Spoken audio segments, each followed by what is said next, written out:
ये डाला इसमें।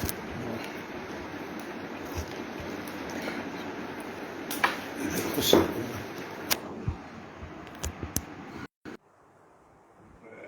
पंखा ना हो जरा, इधर कर दो ना। सही नहीं, ये पंखा आ जाए और ठीक है। हाँ हेलो, अरे वो सीधे कॉल बाबा के लिए वो सर्विसिंग के लिए कर तो दिया है। तुम देखना तुम्हारे उसमें फेसबुक मारा टाइप वो तो चलता रहेगा। और फेसबुक पर शुरू कर दूं? हाँ चालू ठीक हो गया? शाबाश शाबाश, अच्छा बेटा। ओहो, तुमादिदेवा पुरुष पुराणस्तमस्य विश्वस्य परं निधानं वेत्तासि वेद्यं च परं च धाम तया ततं विश्वम् अनन्तरूप। वायुर्यमो अग्निर्वरुणः शशाङ्कः प्रजापतिस्त्वं प्रपितामहश्च। नमो नमस्तेऽस्तु सहस्रकृत्वा पुनश्च भूयोऽपि नमो नमस्ते। ॐ शान्तिः शान्तिः शान्तिः। आदरणीय मातृशक्ति, धर्म प्रेमी महानुभाव, प्यारे बच्चों, ये आज व्याख्यान माला का 50वां पुष्प है, 50वां प्रवचन है। धर्मराज युधिष्ठिर का द्वितीय भाग है। पहला भाग अभी पीछे दिया था 16 तारीख को, आज इसका दूसरा भाग है धर्मराज युधिष्ठिर। मैंने पहले भी निवेदन किया था, अब रविवार को नहीं प्रोग्राम रहेगा।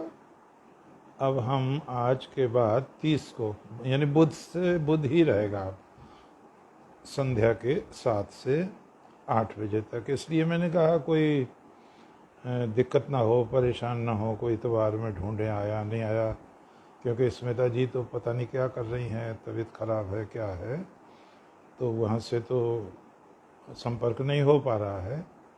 लेकिन उन्होंने कहा था कि प्रवचन आप चालू रखें, उस दृष्टि से मैंने कहा ये ईश्वर सेवा है, राष्ट्र सेवा है। हम विषय को आगे बढ़ाते हैं। धर्मराज युधिष्ठिर को महाभारत में धर्म का महान वृक्ष कहा गया है। अर्जुन को स्कंद कहा गया है और भीमसेन को शाखाएं कहा गया है। नकुल सहदेव को पत्ते की उपमा दी गई है और इसका मूल बताया गया है भगवान श्री कृष्ण को, अर्थात ईश्वर को, और ब्रह्म को जानने वाले ब्राह्मणों को। और ये भी कहा गया है कि युधिष्ठिर महाराज की चर्चा करने से कीर्ति बढ़ती है, धर्म बढ़ता है उनकी चर्चा करने से। मैंने पीछे निवेदन किया था कि महापुरुष तो बहुत हैं,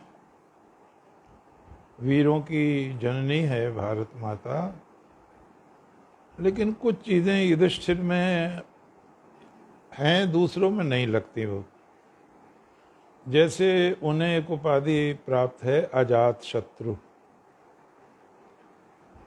वो किसी को शत्रु नहीं समझते, उन्हें भी कोई शत्रु नहीं समझता। ये बड़ी दुर्लभ बात है। राजनीति में रहते हुए, राजसत्ता का उपभोग करते हुए, राजवंश में जन्म लेते हुए ऐसा महान चरित्र जिसे अजात शत्रु की दुर्लभ उपाधि प्राप्त हो, बड़ा दुर्लभ है ये, तो ये उन्हें प्राप्त है।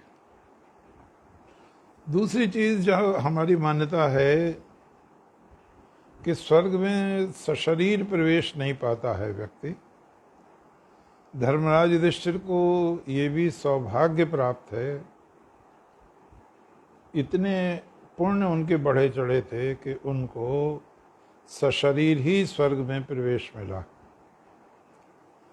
एक और भी विलक्षण चीज है उनके चरित्र में देखने को, जो बड़ी दुर्लभ है। जब वो उन्हें पता चला भगवान श्री कृष्ण और बलराम जी ने लीला संवरण कर लिया है, यादवों का विनाश हुआ है, तो उनका मन उचट गया और श्री कृष्ण के बगैर उन्होंने फिर रहना ही स्वीकार नहीं किया धरती पर। और पांचों भाई और देवी द्रौपदी हिमालय की ओर निकल पड़े। तो सबसे पीछे द्रौपदी थी, फिर सहदेव थे, फिर नकुल थे, फिर अर्जुन थे, फिर भीम थे। तो चलते चलते अचानक द्रौपदी गिर गईं और निष्प्राण हो गईं। तो भीम ने पूछा कि द्रौपदी क्यों गिर गई भैया? बोले द्रौपदी का अर्जुन में विशेष अनुराग था, पक्षपात था। थोड़ी देर बाद सहदेव गिर गए।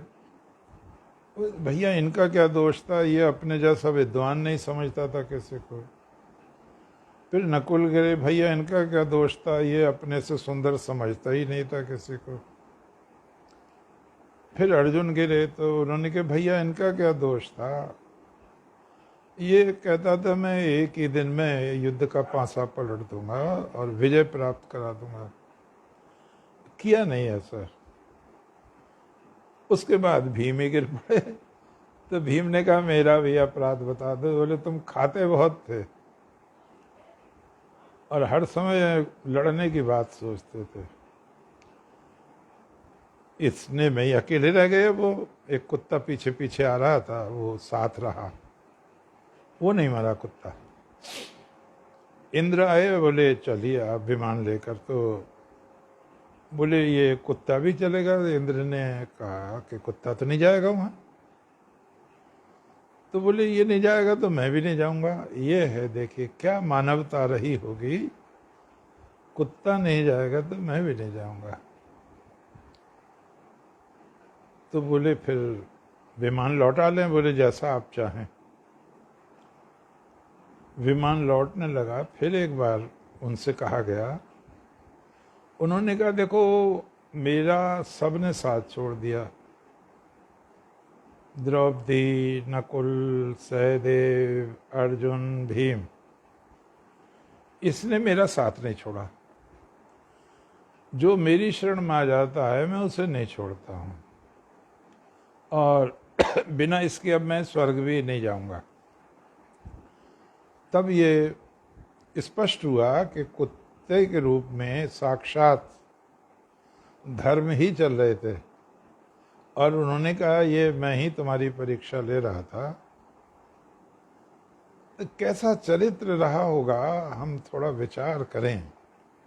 उनके चरित्र के कुछ और पहलू हैं जो अन्यत्र देखने को नहीं मिलते। वो भीष्म पितामह, वो द्रोणाचार्य, वो कृपाचार्य, वो शल्य, जिनसे उन्हें युद्ध करना है, भीष्म द्रोण जिन्होंने कोई सहायता नहीं की, द्रौपदी को नहीं बचाया। वो जब युद्ध का समय आता है, बिल्कुल तैयारी है युद्ध की, उस समय लोगों को आश्चर्य होता है, वो रथ पर से उतर जाते हैं, कवच खोल देते हैं, अस्त्र शस्त्र नीचे रख देते हैं और पैदल ही चल पड़ते हैं कौरव सेना की ओर। लोगों को बड़ी घबराहट हुई। अर्जुन, भीम सब घबराए। भगवान श्री कृष्ण ने कहा डरो मत, मैं समझ गया। वो प्रणाम करने जा रहे हैं, आज्ञा लेने जा रहे हैं। भीष्म पितामह के चरणों में प्रणाम किया, नेत्रों में आंसू भरकर उनसे स्वीकृति मांगी युद्ध करने की। पितामह भीष्म ने भी ऐसा चरित्र, अद्भुत चरित्र वाला व्यक्ति कभी न देखा था न सुना था। उनके भी नेत्र सजल हो गए और उन्होंने आशीर्वाद देते हुए कहा, बेटे, पुरुष अर्थ का दास है, अर्थ किसी का दास नहीं है। मैं दुर्योधन के अर्थ से बंधा हुआ हूं, इसलिए मैं लड़ तो नहीं सकता तुम्हारी तरफ से, और जो तुम सहायता चाहो तो मैं देता। उन्होंने कहा, आपकी कृपा बनी रहे, सद्भावना बनी रहे। तो हम समझ सकते हैं पितामह के मन से विजय का ही आशीर्वाद निकला होगा युधिष्ठिर महाराज के लिए। यही प्रक्रिया द्रोणाचार्य जी के साथ अपनाई उन्होंने, कृपाचार्य जी के साथ अपनाई, मामा शल्य के साथ भी अपनाई उन्होंने। यहाँ हमें 2-3 चीज़ों पर विचार करना है कि एक ओर तो हम धर्मराज कहते हैं उनको, दूसरी ओर उनको जुआ खेलते हुए देखते हैं, भाइयों को दांव पर लगाते हुए देखते हैं, स्वयं को दांव पर लगाते हुए देखते हैं, यहाँ तक कि पत्नी को भी दांव पर लगाते हुए देखते हैं। तो पाठक, श्रोता, दर्शक डगमगा जाता है। ये क्या है? ये चरित्र में क्या दाग है, क्या धब्बा है, ये बात क्या हुई? हमें ये ध्यान रखना है कि ये जो जुआ है, शतरंज भी खेल रहे हैं आप इसको, ये युद्ध का सिद्धांत पक्ष है। राजाओं को कभी कभी बिना युद्ध के ही हार जीत तय करनी होती थी, तो वो चौपड़ से तय कर लिया करते थे। जो हार गया वो हार गया, कोई सेना भी नहीं मरी, कोई नुकसान भी नहीं हुआ, अर्थ का भी नुकसान नहीं हुआ। तो राजाओं में ये प्रथा स्वीकृत थी, ये ध्यान देने की चीज़ है। उस समय क्षत्रिय धर्म में ये प्रथा, द्यूत प्रथा स्वीकृत थी। जिस तरह युद्ध का आह्वान करने पर क्षत्रिय मना नहीं कर सकता था, उस समय की परंपरा थी, नियम बदलते रहते हैं, कि कोई भी व्यक्ति द्यूत खेलने को मना नहीं कर सकता था राजा। हमें और आपको ध्यान है, एक बार वीर माता जीजाबाई अपने बेटे शिवा से चौपड़ खेल रही थी और शिवाजी हार गए। उसमें तो तय हुआ था हारने वाले को जीतने वाले की शर्त पूरी करनी पड़ेगी। शिवाजी हार गए। उन्होंने कहा, माँ बताओ क्या शर्त है आपकी? बोले, ये सिंहगढ़ जो चमक रहा है ये चाहिए मुझे। और रात में ही शिवाजी ने धावा बोला, बड़ा भयंकर युद्ध हुआ। तो किला तो जीत लिया, लेकिन तानाजी उसमें खेत रहे, स्वर्गवास हो गया, उनका बलिदान हो गया। तो ये इस बात का भी उदाहरण है, शिवाजी और जीजाबाई का जो मैंने उदाहरण दिया, कि बिना युद्ध के भी निर्णय लिए जाते थे। तो उस समय द्यूत क्षत्रियों के यहाँ स्वीकृत था और इसका यही अर्थ था। लेकिन चालाकी खेली है शुरू से आखिर तक दुर्योधन ने, शकुनी, दुशासन ने, धृतराष्ट्र ने।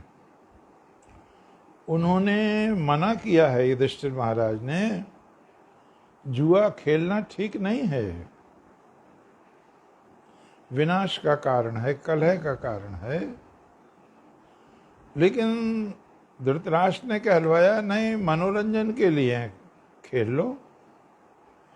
यानी मनोरंजन के लिए खेलना तो बुरा नहीं है, मनोरंजन के लिए खेल लो। ये थोड़ी कि गुलाम बना दो, संपत्ति छीन लो और नकली पांसों से हरा दो। तो खोट इधर की तरफ है। युधिष्ठिर महाराज को ये पता नहीं था कि नकली पासे हैं और माया से, छल से तुम्हें हराया जाएगा। और जैसा सब जानते हैं, ये वेदों में स्पष्ट लिखा है, अक्षयर्मा दिव्या, जुआ मत खेलो, कृषि करो। ये भी दिखाया है, देखो ज्वारी की पत्नी कहीं रहे, बच्चे भी अनाथ हो जाते हैं, उसकी प्रतिष्ठा भी गिर जाती है, तो क्यों ऐसा काम करते? जुआ मत खेलो। छलने वालों में जुआ एक प्रमुख चीज है। भगवान ने भगवत गीता में कहा है, द्यूतम छलिताम अस्मि, छलने वालों में मैं जुआ हूं। अब कोई कहने लगे भगवान ने जुए को अपना रूप बताया, तो भगवान आपसे ये नहीं कह रहे आप जुआ खेलें, बल्कि सृष्टि में जो भी कुछ है वो भगवान का है। अच्छा है, बुरा है, शेर है, चींटी है, चीता है, जो भी है। यह मुझे एक उदाहरण याद आ रहा है, अच्छा लगेगा बच्चों के लिए, बहुत अच्छा है। एक शिष्य अपने गुरु के पास उपदेश सुन रहा था। गुरुजी कह रहे थे किसी से घृणा नहीं करनी चाहिए, शत्रु भाव नहीं मानना चाहिए, सभी जीव नारायण स्वरूप हैं। अब वो शिष्य भिक्षा मांगने गया तो संयोग से एक हाथी बिगड़ गया था, वो नियंत्रित नहीं हो रहा था, ऊपर से महावत चिल्ला रहा था, हट जाओ, भाग जाओ, बच जाओ, ये मार डालेगा, मार डालेगा। तो लोग भागने लगे, इधर उधर भागने लगे। लेकिन ये चेला जो नया नया सुन के आया था उपदेश कि किसी से शत्रुता मत रखो, सभी नारायण स्वरूप हैं, तो उसने कहा इधर नारायण है, मुझे थोड़ी मारेंगे। जब वो नहीं बचा तो हाथी ने लपेट के सूंड में जब मारा, फेंक के हड्डी पसली इसकी चूर चूर हो गई। और गुरुजी को पता चला, उसे उठवा के लाए भाई। और जैसा आज भी परंपरा है, उसे हल्दी से दूध पिलाया। और गुरुजी ने पूछा भाई ये क्या, कैसे हो गया? तो दोषारोपण करते हो बोला ये आपकी शिक्षा से हो गया। हाँ, गुरुजी ने कहा मैंने क्या कर दिया इसमें, मेरी शिक्षा से क्या हो गया? आपने नहीं कहा था सभी जीव नारायण स्वरूप हैं? हाँ मैंने तो कहा था। तो तुम्हें क्या नारायण दिखे? हाँ मुझे हाथी में नारायण दिखा, तभी तो मैं नहीं हटा। और गुरुजी ने कहा नारायण के ऊपर एक और नारायण बैठा था, हाथीवान महावत था। हाँ, वो कुछ बोल रहा था। हाँ, क्या कर रहा था? हट जाओ, बच जाओ, हट जाओ, बच जाओ। तो ये तो नारायण बोल नहीं रहा था तुमसे, हाथी नारायण, लेकिन वो ऊपर वाला नारायण तो बोल रहा था तुमसे। बोले हाँ, तो तुम बचे क्यों नहीं? और परमहंस जी ने ये कथा सुनाते हुए कहा है, देखो सभी जीव नारायण स्वरूप हैं, लेकिन बाघ नारायण से बच के चलना चाहिए। सभी जल नारायण स्वरूप हैं, अमृत हैं, लेकिन नाली का जल नहीं पिया जाता है। तो जुए को वेदों ने, शास्त्रों ने, महापुरुषों ने निंदा की है जुए की।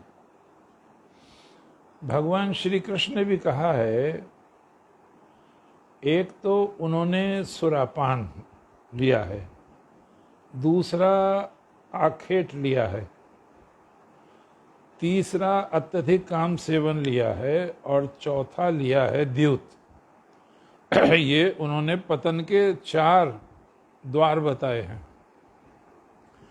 और प्रभु ने ये बताया है इन सब में भी जुआ सबसे ज्यादा भयानक है, क्योंकि जुआ क्षण भर में राजा को रंक और रंक को राजा कर देता है।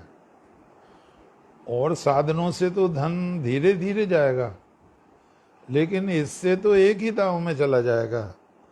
तो भगवान श्री कृष्ण ने कहा था, वन में मिले हैं पांडवों से, जब इन्हें वनवास हो गया कि मैं था नहीं जब जुआ हुआ यहाँ, मैं द्वारका में नहीं था।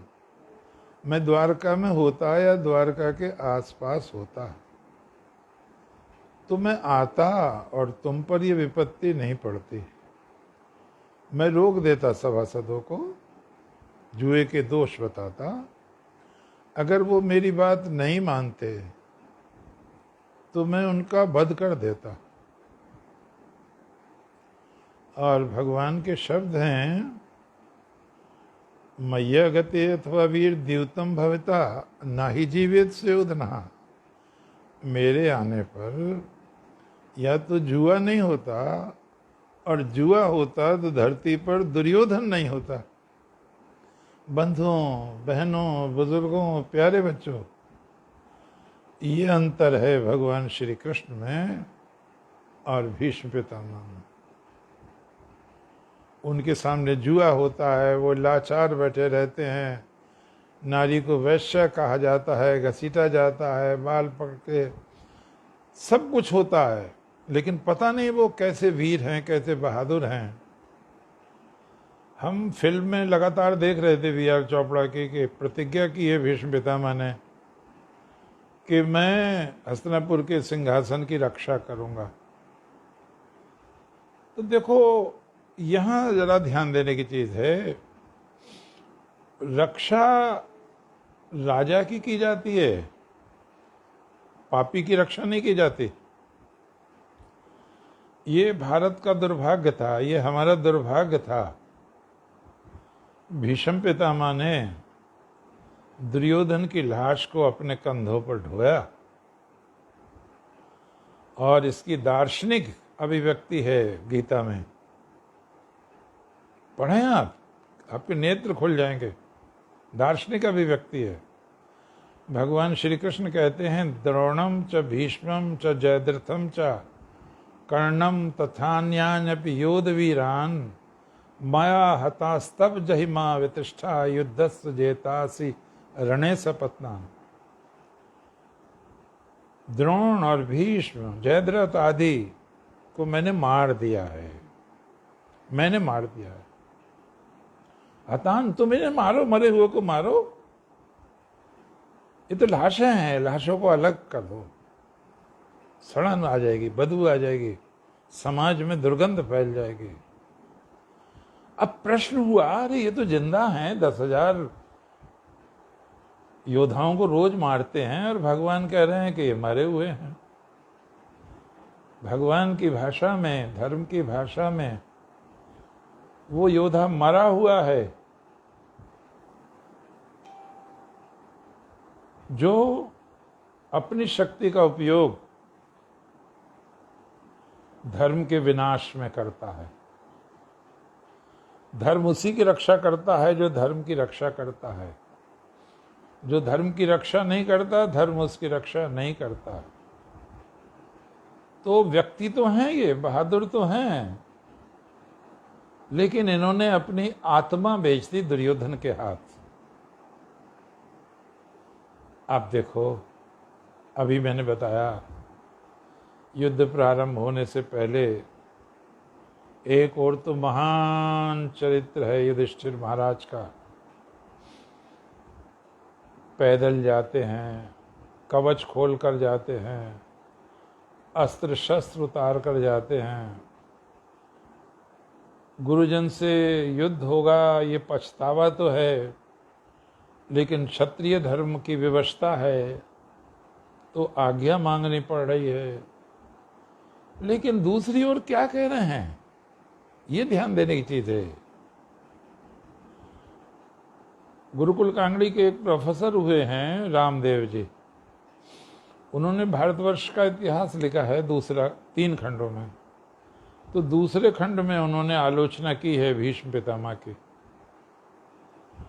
कि जिसकी हम इतनी तारीफ करते हैं वो इतना दीनहीन हो गया है,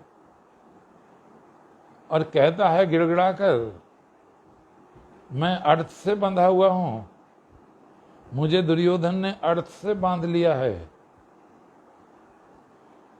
तुम कैसे अर्थ से बंध गए हो भाई? तुमने धर्म को छोड़ दिया, इसका मतलब देखो शास्त्रों में कितना स्पष्ट लिखा है, आतताई का वध करना पुण्य है, पाप नहीं है। आतताई का वध कर देना चाहिए। आतताई कौन है? आग लगाने वाला आतताई है। आतताई कौन है? जहर देने वाला आतताई है। आतताई कौन है? शस्त्र लिए हुए आपको मारने चला रहा है, वो आतताई है।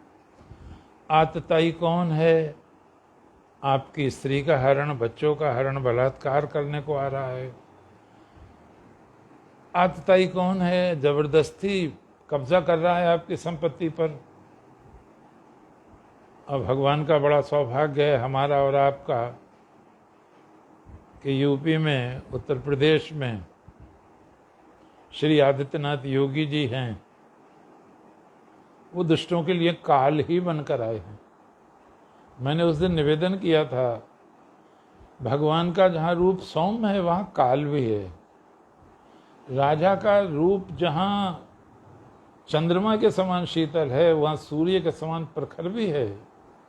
राजा में यम का भी निवास है, दंडदाता है राजा। और भगवान का चरित्र इसीलिए तो पूर्ण है।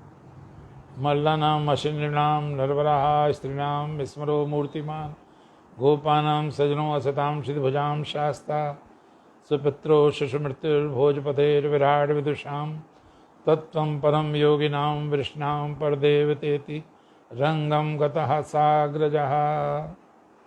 श्री भगवान पहलवानों को वज्र के शरीर नजर आते हैं, कंस को साक्षात अपनी मृत्यु नजर आते हैं, दुष्टों को दंडदाता नजर आते हैं, बेटियों को, जवान बेटियों को कामदेव नजर आते हैं, वृष्णि लोगों को अपने आत्मीय नजर आते हैं, योगियों को परब्रह्म नजर आते हैं।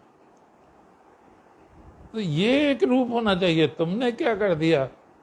उस पापी के हाथ जो आतताई है, अपने को बेच दिया। तुम हस्तिनापुर के सिंहासन की रक्षा कर रहे हो। हस्तिनापुर के सिंहासन की रक्षा तो जब होती जब उस पर कोई धर्मराज बैठा होता। और भगवान ने कहा है युद्ध क्षेत्र में, ये कृष्ण जी का जो चरित्र है इसलिए अद्भुत है कि जो और उपदेश हैं वो झोंपड़ी में हुए हैं, आश्रमों में हुए हैं, शांत वातावरण में हुए हैं। यहाँ युद्ध के क्षेत्र में मीमांसाएं हुई हैं, बड़े बड़े बारीक प्रश्नों की। और भीष्म पितामह से युद्ध क्षेत्र में डांटा है भगवान श्री कृष्ण ने, तुम मूलम भविष्यस, इस पृथ्वी के विनाश के मूल कारण आप हैं। अर्थात कभी आपने आतताई को दंड दिया? सारे पाप हैं दुर्योधन के पल्ले में। उसने भीम को जहर दिया है, माँ बच्चों को आग में जलाने का षड्यंत्र रचा है, नारी के हरण का दाग है, जयद्रथ द्रौपदी का हरण करना चाहता है, यहाँ नारी अपमान का दाग है उसके ऊपर। और दूसरे तुम जुए में हरा दिया है, तुमने कपट खेला है उनके साथ, शस्त्र लेकर मारने को पहुंच गए हो तुम। तो ये जितने भी लक्षण हैं ये तो पापी के लक्षण हैं, धर्मात्मा का कहाँ लक्षण है? भगवान ने कहा भीष्म पितामह से, आपने दुर्योधन को मार क्यों नहीं दिया? वहां है त्याग क्यों नहीं दिया? युद्ध क्षेत्र में हो रही बात। बंधुओं, बहनों, प्यारे बच्चों, भीष्म पितामह क्या कहते हैं? राजा ही परम देवत, राजा परम देवता होता है। तो भीष्म पितामह ने कहा, देवता और राक्षस में फर्क नहीं नजर आता क्या आपको? भीष्म जी दाएं बाएं झांकने लगे। अरे ये उनसे बात हो रही है जो 16 कलाओं के अवतार हैं, जो पूर्ण है, जिनका जन्म ही व्यवस्था देने के लिए हुआ है, दुष्टों के नाश के लिए हुआ। और तब भगवान ने कहा, हमने कंस को मार दिया था या नहीं? और उस एक दुष्ट को मारने के बाद शांति स्थापित हो गई। तो इन भीष्म पितामह ने, द्रोणाचार्य ने, कृपाचार्य ने दुर्योधन की लाश को कंधे पर ढोया मेरे प्यारे भाइयों बहनों, हम रिजल्ट निकाल सकते हैं यदि भीष्म पितामह धर्म को साक्षी करके दुर्योधन का साथ छोड़ देते तो उसको बहुत बड़ा झटका लगता, शायद वो युद्ध नहीं करता फिर, और तब संतति पुष्पों की वर्षा करती, अमर हो जाता भीष्म पितामह का चरित्र, दुग्ध धवल गौरवोज्वल होता वो चरित्र। फिर द्रौपदी की आहा नहीं सहनी पड़ती उनको, फिर 58 दिन तीरों की शैया पर नहीं लेटना पड़ता उनको, जैसा बोया है वैसा ही काट रहे हैं वो। क्या कहा भगवान ने, आपने धर्म को धोखा दिया, आपने पाप का साथ दिया। श्री भगवान ने कहा, क्या शुक्ल नीति में ये नहीं लिखा हुआ है? क्या ये बृहस्पति की व्यवस्था नहीं है? क्या शास्त्र नहीं कहते हैं पागल राजा को इस तरह मार देना चाहिए जैसे एक पागल कुत्ते को घेर कर मार दिया जाता है? अरे राजा अगर दुष्ट है तो दुष्टता ही तो फैलाएगा, उसमें राजा का कोई गुण ही नहीं है, राजा का कोई लक्षण ही नहीं है। भीष्म पितामह की प्रारंभ से ही गलती है। जब तुम्हें पता चल गया इसने भीम को जहर दे के मारने का प्रयत्न किया, तुमने उससे कोई दंड ही नहीं दिया। जब तो बच्चा था दुर्योधन, जब तुम्हें पता चला इसने जलवा दिया उनको, वो तो बच गए, तब तुमने कोई दंड नहीं दिया उसको। जब तुम्हें पता चला इसने वनवास काल में उनको छेड़ने के लिए आयोजन किया था और पिटाई गंधर्वों के द्वारा, तब तुमने कोई एक्शन नहीं लिया। कोई भी बदमाश एक दिन में बदमाश नहीं हो जाता। आप देखो, ये जो शासन करते हैं लोग, कितनी बार ये बदमाशों से समझौता करते हैं, कितनी बार चीज़ों को अनदेखा करते हैं। आपने देखा कितनी ज़मीन हड़पी है, कितने बलात्कार किए हैं, थाने में लोगों ने कत्ल किए हैं, और वो बच गए हैं, रिपोर्ट तक नहीं लिखी गई है। पता चला कोई राजनेता उनका संरक्षण कर रहा है। अभी ये कश्मीर फाइल है, देखो 1989-90 में जो हुआ है, लोगों को कहाँ पता था। अब ये सब उजागर हुआ है, तो अब वो तथ्य ढूंढे जा रहे हैं किन्होंने बचाया इनको। इनको वही मनोवृत्ति बचा रही है जो आज भी घोषणा की थी इन्होंने कि जितने केस हैं बदमाशों पर हम वापस ले लेंगे सत्ता में आए तो कितना गलत संदेश गया कि बदमाशों ने जो जमीन हड़पते हैं, बलात्कार करते हैं, कत्ल करते हैं, जिन्होंने जीवन को नरक बना दिया है, उनके केस वापस हो जाएंगे। हाँ, गंदी राजनीति है। उसको चाहे आप करें चाहे दूसरा करे, नाम नहीं लूंगा मैं किसी का, और चाहे उसको भीष्म पितामह करें, ठीक नहीं है राजनीति। मैं आपको एक दूसरी जगह ले चलता हूं, आप देखें वहां पर भीम ने कीचक को मार दिया है, राजा विराट के साले को, क्योंकि वो द्रौपदी पर गलत दृष्टि डाले हुए था। और जब वो मरने की खबर फैल गई सारे भारत में, तो दुर्योधन कहता है कि कीचक को या तो बलराम मार सकते थे या शल्य मार सकते थे, नाम लिए उसने, या भीमसेन मार सकते थे, या जरासंध मार सकते थे। तो जरासंध तो बहुत पहले मर गए थे। तो उसने कहा इसका मतलब कीचक को भीम ने मारा है। अब इन्होंने आक्रमण कर दिया, गौए हरण कर ली, उधर से दूसरा आक्रमण करा दिया सुशर्मा से, कांगड़ा की तरफ से 60,000 गौए हर ली विराट की। अब सेना उधर चली गई थी योजनाबद्ध रूप से। अब बड़ी समस्या आ गई यहाँ पे, बस अकेले अर्जुन थे और युधिष्ठिर थे, अर्जुन ब्रह्मला के रूप में थे, इसलिए नहीं गए। जब समस्या विकराल हो गई और ग्वाले भाग कर आए कि कौरवों ने हमला कर दिया है, गाय हाँक कर ले जा रहे हैं, तो पूछा हुआ कौन कौन है, तो भीष्म का नाम आया, द्रोण का नाम आया, कृपाचार्य का, अश्वत्थामा का, कर्ण का, और ये तो महान विपत्ति है, एक से एक बड़ा योद्धा आया है। और तब हम जिसका नमक खाते हैं, हमें उसका नमक हलाल करना चाहिए, धर्म इसको कहता है। उन्होंने कहा, राजा विराट का लड़का उत्तर वही था, उसने कहा, अरे मार तो मैं देता भीष्म द्रोण को, लेकिन कोई सारथी नहीं है मेरे पास बढ़िया। तो सैरेंद्री दासी बनी हुई थी द्रौपदी, उन्होंने कहा, सारथी तो बहुत बढ़िया है तुम्हारे पास। कौन? बृहन्नला, इसने तो अर्जुन का रथ हाँका कई बार। उसने पूछा अर्जुन से, अर्जुन तो नपुंसक के रूप में थे उस समय, हाँ मैं रथ हाँक लूंगा आपका। अब वो जनान खाने में तो उसने तारीफ कर दी, उसे पता नहीं था कि ये मुसीबत गले पड़ जाएगी। चल पड़े वहां से।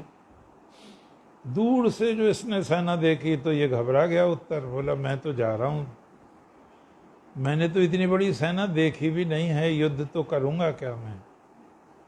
उन्होंने कहा, तू घबरा मत, मैं हूं तेरे साथ। और वो रथ छोड़कर भाग गया। जब वो भाग गया तो पीछे पीछे अर्जुन भागे उसके। अब कौरव सारे देख रहे हैं कि ये हिजड़ा सा कौन है, बड़ा लंबा सा है, योद्धा सा है, लेकिन ये तो साड़ी पहने हुए है। बड़ी हंसी ठट्टा हुआ, ये पकड़ के लाए उसे, एक चपत मारा उसके उत्तर के, बैठ जा। और तब उन्होंने कहा, देख पेड़ पर चढ़ और उस पर हमारे अस्त्र शस्त्र उतार के ला। जब उसने गांडीव धनुष देखा, इतना बड़ा धनुष देखा नहीं था उसने, 100 डोरियां लगती थी गांडीव धनुष में। उसने कहा, ये किनका है? बोले ये अर्जुन का है। बोले आप कौन है? बोले मैं ही अर्जुन हूं। तब उसने कहा, अर्जुन के तो 10 नाम हैं, आप अपने 10 नाम बताएं जिससे मुझे पता चले आप ही अर्जुन हैं। अर्जुन ने 10 नाम बताए। अब उसे यकीन हो गया। और एक बड़े काम की बात यहां आई है, इतिहास की बात आ गई। उन्होंने कहा, इस गांडीव को अर्जुन ने 65 वर्ष से धारण किया है, 65 वर्ष तक। तो बंधुओं, महाभारत में विराट पर्व में अज्ञातवास में अर्जुन की आयु आ गई है 65 वर्ष। तो महाभारत की लड़ाई में अर्जुन 65वें वर्ष में हैं। ये एक बहुत बड़ा सूत्र हाथ लगता है। अब यहां अर्जुन ने मोर्चा संभाल लिया। बोले तू रथ हाँक, मैं युद्ध करता हूं। चलते समय उत्तरा ने, उत्तर की बहन उत्तरा जो बाद में अभिमन्यु की पत्नी बनी, उसने कहा था कि जब आप आए तो योद्धाओं के रंग बिरंगे दुपट्टे ले आना, हम गुड़िया सजाएंगे। ये बात याद रही अर्जुन को। अर्जुन बड़ा स्नेह करते थे, बेटी जैसा समझते थे उत्तरा को। गुरु भाव था उनमें, शिष्य के प्रति पुत्री भाव था। जब वो बड़ा युद्ध हुआ, द्रोणाचार्य को, कृपाचार्य को, सारे को सम्मिलित रूप से हरा दिया। और उन्होंने उत्तर से कहा, बात सुनो, ये मेरे दादा हैं भीष्म पितामह, बेहोश हैं ये, लेकिन मैंने जो अस्त्र का प्रयोग किया है, सम्मोहन अस्त्र का, इसका निवारण ये जानते हैं। अगर ये चेतना हुई तो तुम्हारा जीवन खतरे में पड़ जाएगा। तुम इन्हें छोड़कर निकलना, दूर से छोड़ के जाओ, इन्हें मत छूना। और बुद्ध को वो द्रोण है, वो कृपा नाम बताया, वो कर्ण है, वो दुर्योधन, किसी का भी दुपट्टा उतार लाओ, जिसका भी तुम चाहते हो, घबराना नहीं है। और रथ भर गया वो तो दुपट्टों से। बंधुओं, बहनों, प्यारे बच्चों, हम और आप एक तत्व की मीमांसा करें यहाँ। अर्जुन ने गुरु का भी चीरहरण करा लिया। गुरुर्ब्रह्मा गुरुर्विष्णु गुरुर्देवो महेश्वरा गुरुर साक्षात परब्रह्म तस्मै श्री गुरुवे नमः। गुरु का चीरहरण करा लिया। कृपाचार्य भी गुरु हैं, उनका भी चीरहरण करा लिया। लेकिन किसे छोड़ा? भीष्म को। भीष्म को छोड़ा। क्यों छोड़ा? विचार करें, आपको बहुत अच्छा लगना चाहिए। आप मेरे साथ विचार करें, क्यों छोड़ा भीष्म को? वो होश में हो सकते हैं, ये पराये आदमी के सामने कहने की बात थी। बात ये नहीं थी, बात दूसरी थी। बात क्या थी? अर्जुन ये जानते थे भीष्म पितामह ऊर्ध्व रेता ब्रह्मचारी हैं। ये सब भोगी हैं जितने भी हैं। द्रोणाचार्य है, उसके भी लड़का है। कृपाचार्य है, वो भी भोगी है। और भी जितने लड़ रहे हैं सब भोगी हैं। लेकिन एक व्यक्ति जो ऊर्ध्व रेता ब्रह्मचारी है, हजारों स्त्रियों में रहते हुए भी जो निष्कलंक है, उसका चीर स्त्रियों के हाथों में नहीं जाना चाहिए। मैं अपनी बहन बेटियों से क्षमा चाहते हुए इतना कहूँगा कि कोई बहन, कोई बेटी, कोई बहू रजस्वला हो सकती है। वो चीर वहां अपवित्र हो सकता है भीष्म का। अर्जुन ने एक संदेश दिया है उन बुजुर्गों को जो बच्चों की रक्षा नहीं कर पाए, जो द्रौपदी की रक्षा नहीं कर पाए, पांडवों की रक्षा नहीं कर पाए।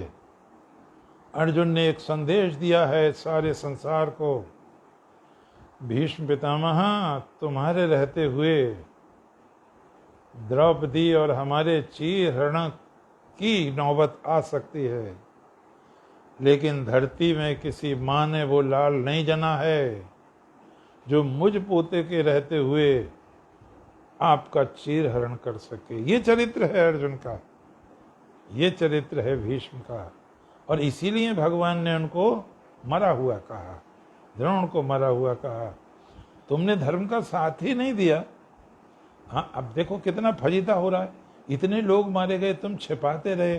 कितने षड्यंत्र हुए, नोआखाली में लोग मारे गए, डायरेक्ट एक्शन में लोग मारे गए। सब चीज़, न गांधी को फिक्र हुई, न नेहरू को फिक्र हुई। एक आदमी को फिक्र होती थी, वो सरदार पटेल थे। वो बहुत कुछ कर रहे थे बचाने के लिए। लेकिन ये जो लोग थे जिनके हाथ में सत्ता थी, तो कानों में तेल डाले बैठे थे। ऐसे राज्य नहीं चला करता, ऐसे शासन नहीं चला करता। अगर विदुर न होते तो पांडवों का जीवन, मैंने उस दिन भी बताया, संकट में पड़ जाता। पांडव जीवित नहीं रह सकते थे। विदुर की कृपा से पांडव जीवित रहे हैं।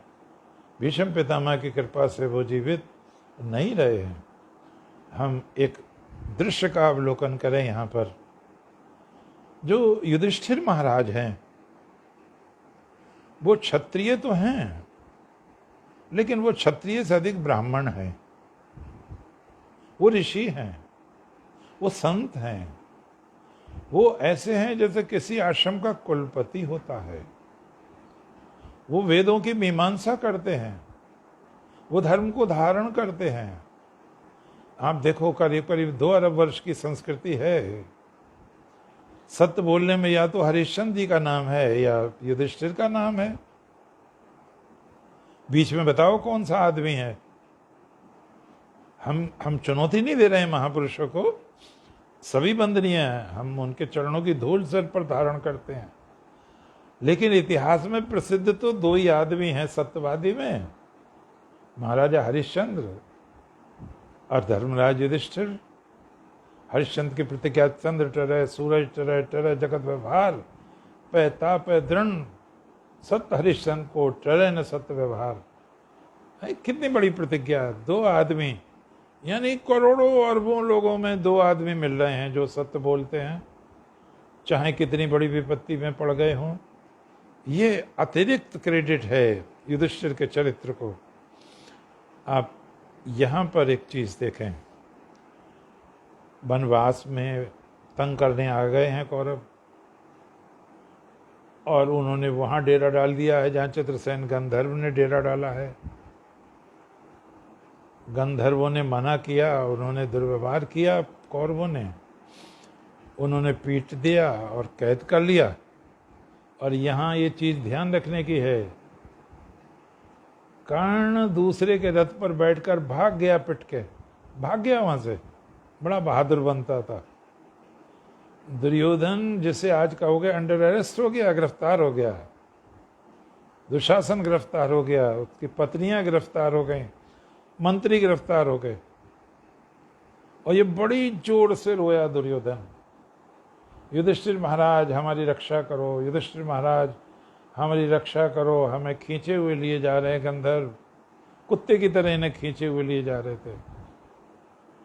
वो किसी यज्ञ की दीक्षा लिए हुए थे युधिष्ठिर, इसलिए नहीं उठ सकते थे। उन्होंने भीम और अर्जुन को बुलाया, क्या बात हो गई है? उन्होंने कहा ऐसे ऐसे हो गया, बताते हैं। तो तुम्हारा तो मित्र है चित्रसेन,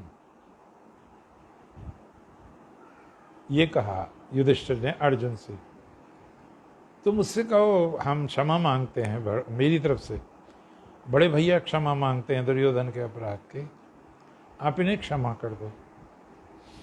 भीम बहुत नाराज हुए, क्यों क्षमा करते हैं? अच्छा है, इधर से चलो हम मारते हैं, न रहेगा बांस न बजेगी बांसुरी।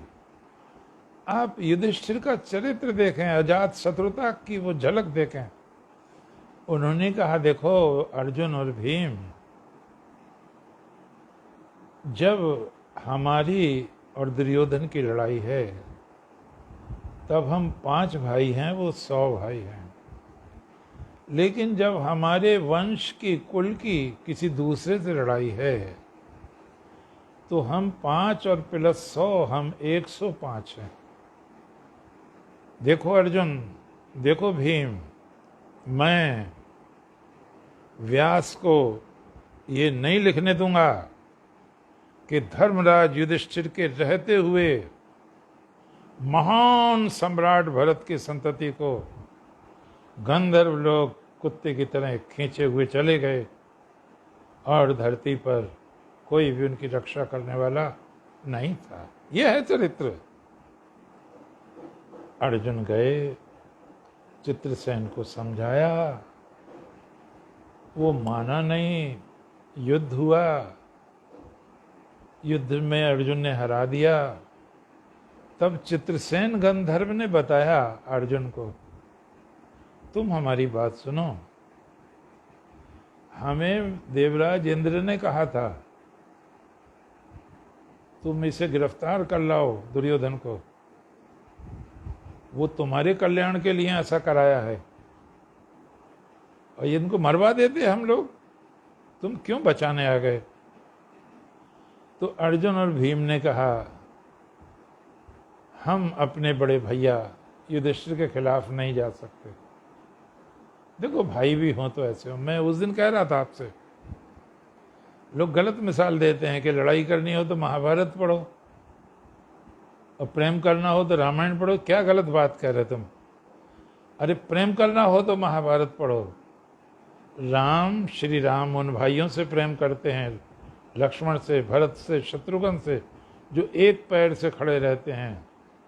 युधिष्ठिर महाराज उन भाइयों से प्रेम करते हैं जो उनको जहर देते हैं, आग में जलाते हैं, जुए में हराते हैं, नारी को वैश्या कहते हैं, पग पग पर कांटे बोते हैं। अरे प्रेम ये देखो, इतनी मार्मिक परिस्थिति में भी गंधर्वों से वो रक्षा करा देते हैं। इसीलिए युधिष्ठिर को अजात शत्रु की उपाधि मिली हुई है। शायद विश्व के इतिहास में, शायद कह रहा हूँ, विश्व के इतिहास में अनुपम है इस तरह का व्यवहार। एक और झलक देखें। अरे युधिष्ठिर का जो चरित्र है वो तो हिमालय है, जिसमें बहुमूल औषधियाँ हैं, जड़ी है, बूटियाँ हैं, संजीवनी विद्या है, गंगा है, बड़ी बड़ी नदियाँ हैं, सारा जीवन तत्व है। युधिष्ठिर का चरित्र तो सागर है, युधिष्ठिर का चरित्र तो आकाश के समान व्यापक है। उनके चरित्र की गरिमा हम देखें, क्या देखिए आप, जब वो अज्ञातवास होने वाला है उससे थोड़ा पहले एक ब्राह्मण की अरणी जिससे आग जलाई जाती है, काष्ठ मंथन को एक हिरन खुजा रहा था, उसके सींग में उलझ गया, वो लेकर भाग गया। ब्राह्मण ने इनसे कहा, ये उसके पीछे भागे और वो अदृश्य हो गया, नहीं मिला। कथा का सूत्र आगे कहता है कि वन में पांचों भाइयों को प्यास लगी, बहुत भारी प्यास लगी। यहां ध्यान देने की चीज है कि उन्होंने भेजा नकुल को, पेड़ पे चढ़ के देखो कहीं पानी है। उसने कहा पानी तो दिखाई नहीं दे रहा कहीं, लेकिन वो पक्षी दिखाई दे रहे हैं, बड़े बड़े पेड़ों पर बैठे हैं, जो वहां होते हैं जहां तालाब वगैरह होता है। भाई तुम जाओ और पानी पी के आओ और हमें भी ले आओ। अगर नकुल गए वहां तो एक बगला पक्षी था, उसने कहा ठहरो, मनुष्य की भाषा में, इस जल पर मेरा अधिकार है, मेरे प्रश्नों का उत्तर दो और तब जल लेना। अगर अनधिकार चेष्टा करोगे तो जीवन से हाथ धो बैठोगे। नकुल ने कुछ परवाह नहीं की और जैसे ही पानी का स्पर्श किया निष्प्राण होकर पीछे को लुढ़क गए। सहदेव को भेजा, सहदेव के बाद अर्जुन को भेजा, अर्जुन के बाद भीम को भेजा, जो गया वो वापस ही नहीं आया। युधिष्ठिर महाराज को बड़ी चिंता हुई, ये बात क्या हुई। वो आए, वहां बहुत सुंदर सरोवर था, कमल खिले हुए थे, परकोटा बहुत सुंदर था, बहुत सुंदर सुंदर सुगंधित पुष्प लगे हुए थे, जल भी बड़ा निर्मल था, बड़ा मन प्रसन्न हुआ। लेकिन भाइयों को देखकर तो बड़ी व्यथा हुई। बहुत ध्यान से भीम को देखा, अर्जुन को देखा, नकुल को देखा, सहदेव को देखा, किसी का शरीर नीला नहीं था। इसका अर्थ है पानी या तो पिया नहीं है, और पिया है तो पानी में जहर नहीं है, नीला नहीं है कोई किसी का शरीर। फिर युद्ध नहीं हुआ है, खरोंच भी नहीं है किसी के, फिर चेहरे पर भय भी नहीं है।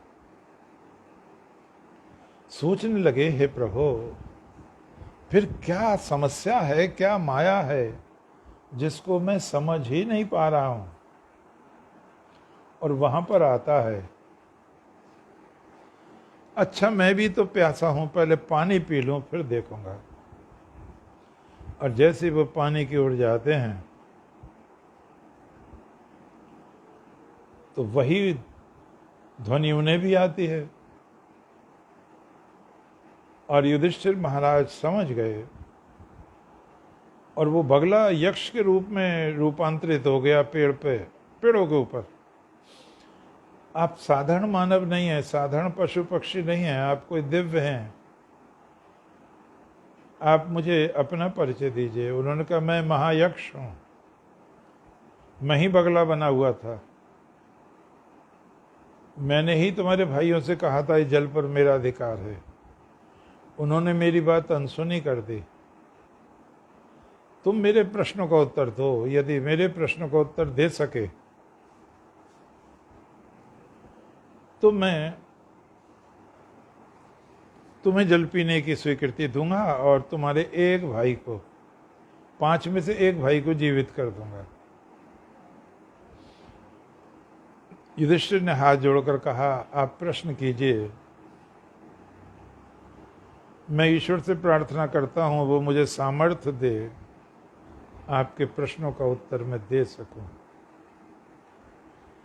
कुछ ही प्रश्न मैं कहूंगा, बड़े गजब के हैं। एक प्रश्न है, धरती से बड़ी क्या है? युधिष्ठिर ने कहा मां, मां धरती से बड़ी है। फिर उसने कहा आकाश से बड़ा क्या है? उन्होंने कहा पिता आकाश से बड़ा है। तिनकों से अधिक संख्या वाली क्या है? चिंता है। सुखी कौन है? देखो क्या प्रश्न हुआ, सुखी कौन है? हाथ जोड़कर धर्म के अवतार पवित्र आत्मा युधिष्ठिर महाराज कहते हैं, चाहे 5वें छठे दिन ही साग पात खाकर रहता हो, परदेश में ना हो, वही सुखी है।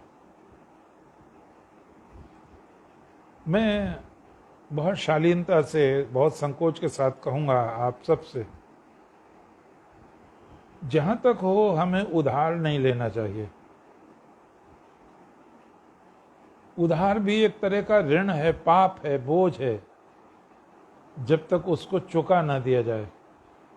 उधार में एक और दोष होता है, जब हम उधार लेते तो ऐसा लगता मुफ्त मिल रही है चीज, और जब उसका भुगतान करते हैं तो बड़ा जोर पड़ता है। मैं उस समय छोटा था, दूसरे तीसरे दर्जे में पढ़ रहा था। मेरे पिता पुलिस में थे, उस समय कांस्टेबल थे वो। तो एक सिपाही था, उसका नाम ना लूं मैं तो अच्छा रहेगा। वो जब तनख्वाह मिलती थी तो रोटी नहीं बनती थी उसके यहाँ। संभल की बात है, वो चिंतामणि एक हलवाई थे, देसी घी की दुकान, खूब मीठा लाते थे वो। 2-3 दिन वो था, उसके बहू थी और एक छोटी बच्ची थी।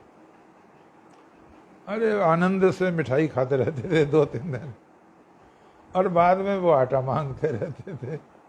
तो हम लोग, बड़ा था, मैं तो छोटा था, पिताजी हंसते थे कि भाई ऐसा भी कोई आदमी नहीं देखा। तो कुछ लोगों को सलीका नहीं आता जीने का। मैं एक निवेदन और करता हूं यहाँ पे, आपके यहाँ सभी के अखबार आता है, उसका महीना 30 को है, 31 को है, 26, 28 को, जब भी है, अच्छा है आप महीने से पहले दें उसके पैसे। क्यों? जाड़ा, गर्मी, बरसात, तूफान, आप सो रहे हैं आराम से, और वो लाइन में लगा हुआ है रात के 4 बजे से। ये पाप है अगर आप कहते हैं पैसे हैं आप पर, कल को ले लिए, परसों को ले लिए, क्यों ले लियो? हमें देना चाहिए।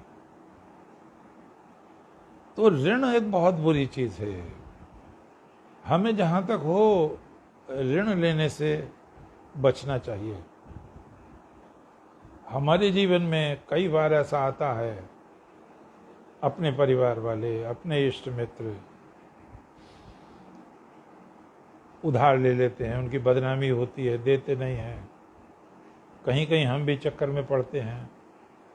तो युधिष्ठिर का जवाब शाश्वत है, वो आदमी सुखी नहीं हो सकता जिस पर ऋण है। ऋण नहीं होना चाहिए। क्या एक सवाल प्यारा करा उन्होंने, आश्चर्य क्या है? आप देखें कितना बढ़िया सवाल है, आश्चर्य क्या है? और देवराज और श्रीमान कह रहे हैं, आश्चर्य ये है, प्रतिदिन लाखों लोग पैदा हो रहे हैं और प्रतिदिन लाखों लोग मर रहे हैं। आश्चर्य इस बात का है, कोई ये कहे इन मरते हुए को देखकर वे, मैं नहीं मरूंगा, तो इससे बड़ा आश्चर्य क्या हो सकता है? एक बहुत बढ़िया सवाल पूछा उसने, यक्ष ने। ब्राह्मण की क्या परिभाषा है? उन्होंने कहा जो वेद पढ़ता हो, वेदों के अनुसार आचरण करता हो, तप करता हो, झूठ न बोलता हो, स्वाध्यायशील हो, यज्ञ दान तप को न छोड़ता हो, वो ब्राह्मण है। और उन्होंने कहा अगर वो कोई ब्राह्मण हो के ये न करता हो,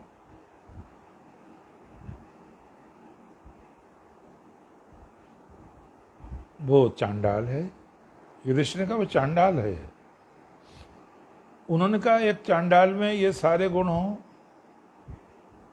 सत्य बोलता हो, दान देता हो, पवित्र आत्मा हो, अशुभ न चिंतन करता हो, तो उन्होंने कहा वो ब्राह्मण है। ये प्रश्न 2 बार आया महाभारत में। एक बार अजगर बने हुए नहुष ने प्रश्न किया है, जो पूर्वज हैं नहुष, उन्होंने प्रश्न किया एक बार, और ये यहां भी प्रश्न हुआ कि जाति से ब्राह्मण होगा या गुणों से ब्राह्मण होगा। युधिष्ठिर महाराज ने कहा हाथ जोड़कर, नहीं, चरित्र से ब्राह्मण होगा। अगर कोई चारों वेद पढ़कर भी चरित्रहीन है तो वो त्याज्य है, वो ब्राह्मण नहीं है। ये प्रश्न मैंने एक बार और आपसे कहा था, और आया है। धृतराष्ट्र ने पूछा था सनत सुजात ऋषि से, हम पाप भी करते रहें, पुण्य भी करते रहें, वेद भी पढ़ते रहें, पाप भी करते रहें, तो क्या हम मोक्ष मिल जाएगा? उन्होंने मना करा। न छंदांसि तारयन्ति मायाविनम माया वर्तमानम नीडम शकुंताइव जात पक्षा छंदांसेनम प्रजंति अंत काले। जिसने 6 अंगों सहित वेद भी पढ़ लिए हैं, ऐसे व्यक्ति को वेद के छंद मंत्र उद्धार नहीं कर सकते। कब तक? माया वर्तमानम, जब तक कि उसके अंदर छल है, कपट है। बंधुओं और बहनों, ब्रह्म 2 हैं। आप कहोगे क्या बात हो गई? शब्द ब्रह्म, पर ब्रह्म। वेद शब्द ब्रह्म है, परमात्मा पर ब्रह्म है। वेद को हम माता कहते हैं और ईश्वर को पिता कहते हैं। क्यों? माता ही पुत्र और पुत्री को पिता का परिचय कराती है। यहां बहुत बड़ी बात कही उन्होंने कि अब समय में सब वर्ण संकर हो गया है। स्त्रियां सब जातियों के व्यक्तियों से संतान उत्पन्न कर रही हैं। अब जाति से नहीं पहचाना जाएगा। अब तो जो भी व्यक्ति चरित्रवान है, शीलवान है, व्रतवान है, वही ब्राह्मण है, वही पूज्य है। तुलसीदास की वो बात गलत है, पूज्य विप्र गुण शील विहीना, नहीं, ये बात गलत है, शास्त्र विरुद्ध है। ये बात मना कर दिया है युधिष्ठिर महाराज ने, शास्त्रों ने मना कर दिया है। हम यदि वेद पढ़ते हैं तो उस पर आचरण करना चाहिए। इसीलिए भगवान शंकराचार्य ने कहा है 3 चीजें दुर्लभ हैं और बिना ईश्वर के अनुग्रह के नहीं प्राप्त होती हैं। क्या?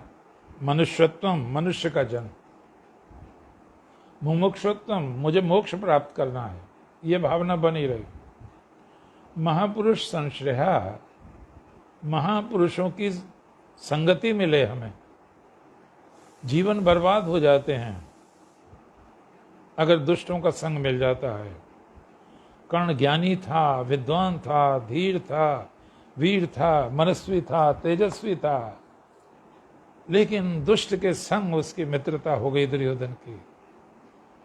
सारे गुण तार तार बिखर गए उसके। मैंने एक बार निवेदन किया था, एक बार इंडोनेशिया के राष्ट्रपति जी से सुकर्णों से प्रश्न हुआ था, आप तो मुसलमान हैं, नाम आपका हिंदुआनी है, सुकर्ण, तो क्या हुआ? हमारे पूर्वज सारे हिंदू थे, हम बाप थोड़ी बदल देते हैं, धर्म बदला है, बाप कैसे बदल देंगे।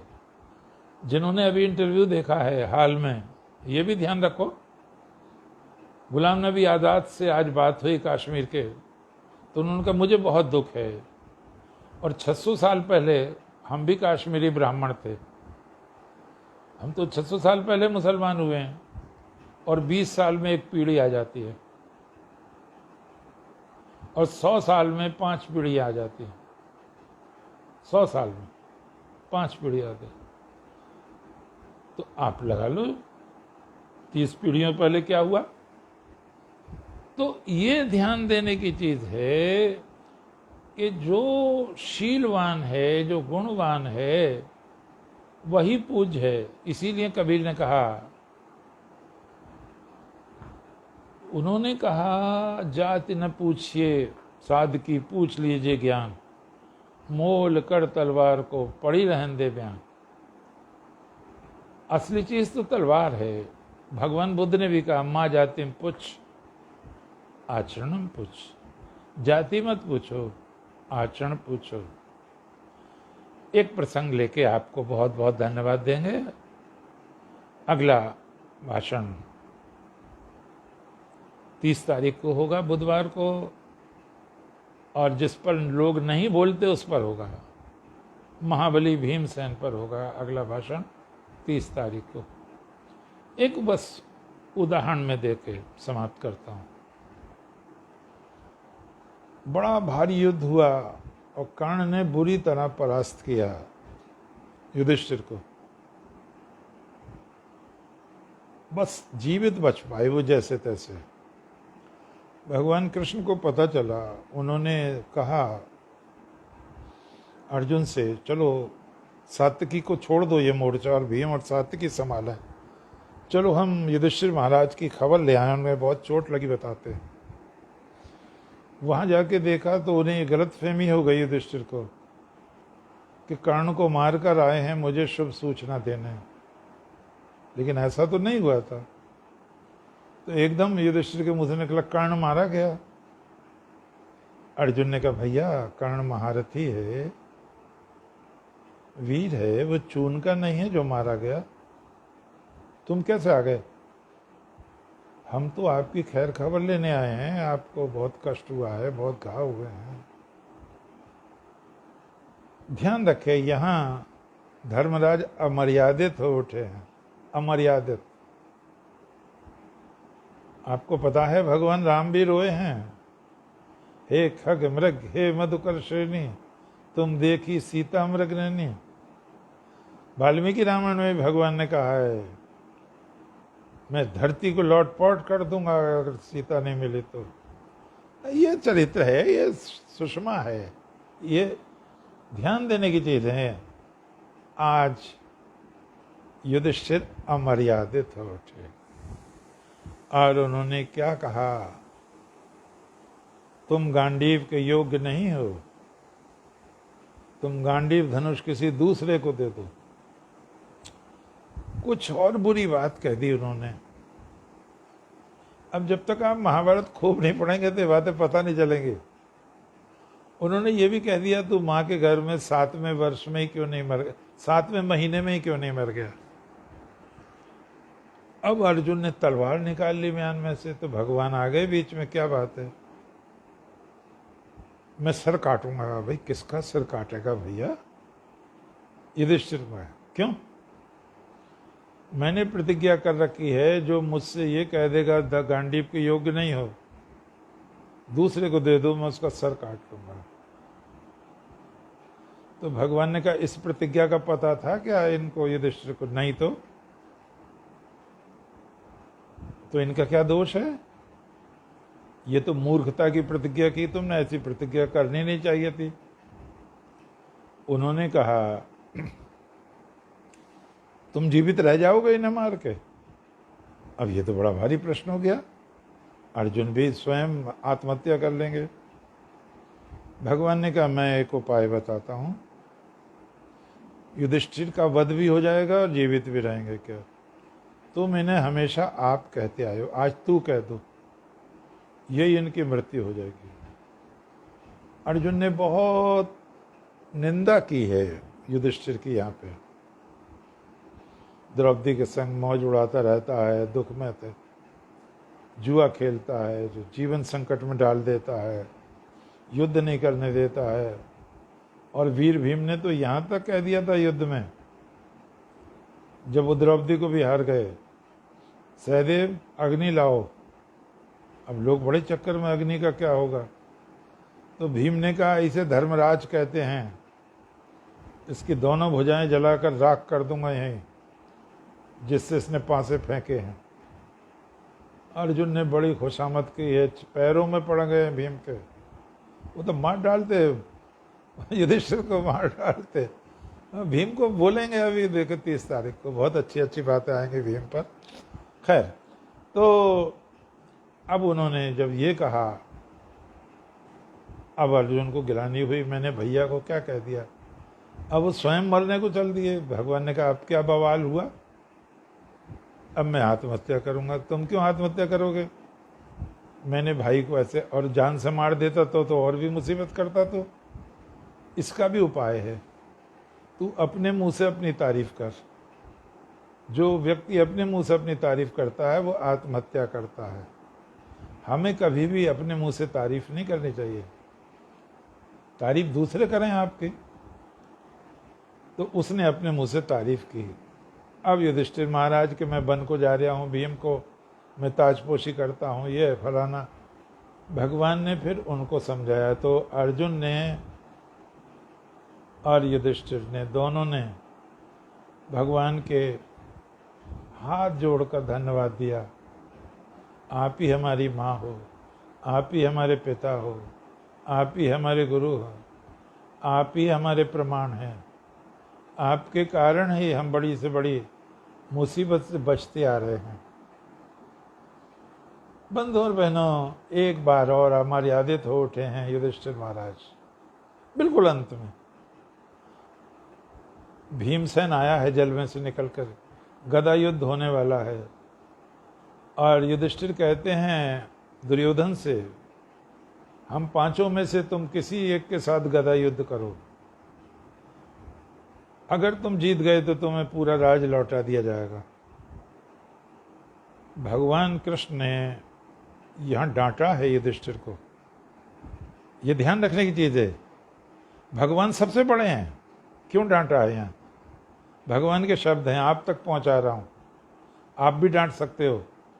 कोई बड़ा व्यक्ति अगर इस तरह की बेहूदगीपन करे। भगवान ने कहा आज मुझे विश्वास हो गया, कुंती के बेटों का जन्म भीख मांगने के लिए हुआ है, राज्य करने के लिए नहीं हुआ। हम कितने पापड़ बेलकर इनकी रक्षा करते हैं और ये हर बार गिरते हैं कांटों में। तुम लड़ लोगे, भगवान ने कहा तुम लड़ लोगे, गदा युद्ध कर लोगे भीम से, दुर्योधन से, सहदेव कर लेगा, नकुल कर लेगा।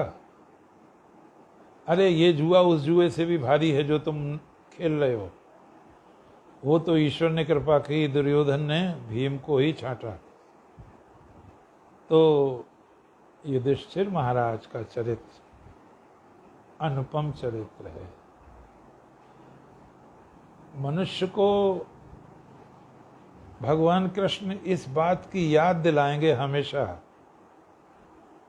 कि आतताई को मारना पाप नहीं है, आतताई को मारना धर्म है।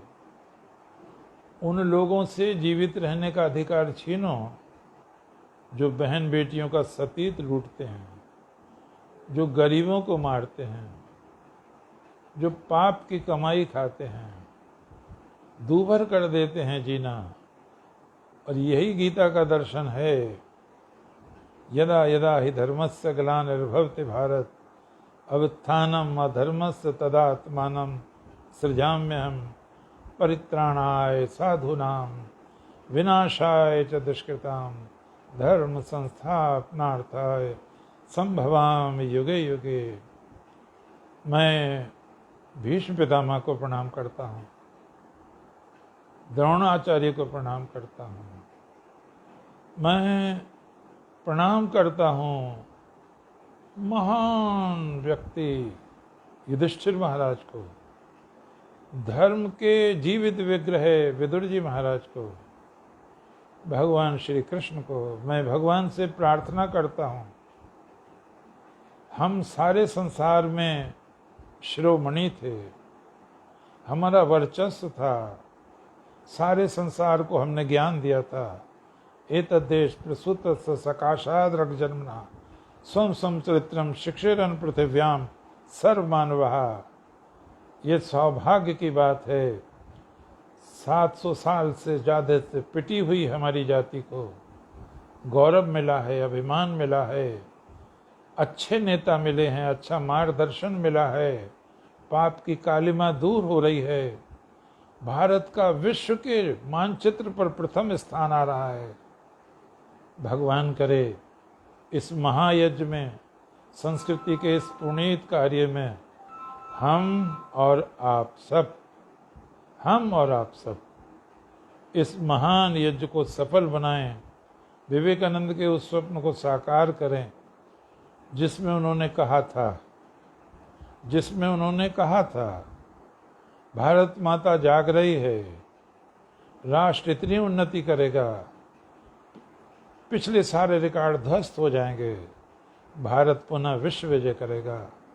प्रभु करे दैवी गुणों की स्थापना हो। अभयम सत्य संशुद्धि ज्ञान योग व्यवस्थिति दानम दमश्य यजश स्वाध्यास्तपार्जम अहिंसा सत्यम क्रोधस्त्यागा शांतिरपैष्णम दया भूतेश लौलुत्वम मार्दवम ह्रीड चापलम। ओम शांति शांति शांति शांति शांति। एक ही नाम आ रहा है बस सुनीता का? नहीं, नीचे नाम तो काफी है। काफी है? हाँ, कहाँ है? ये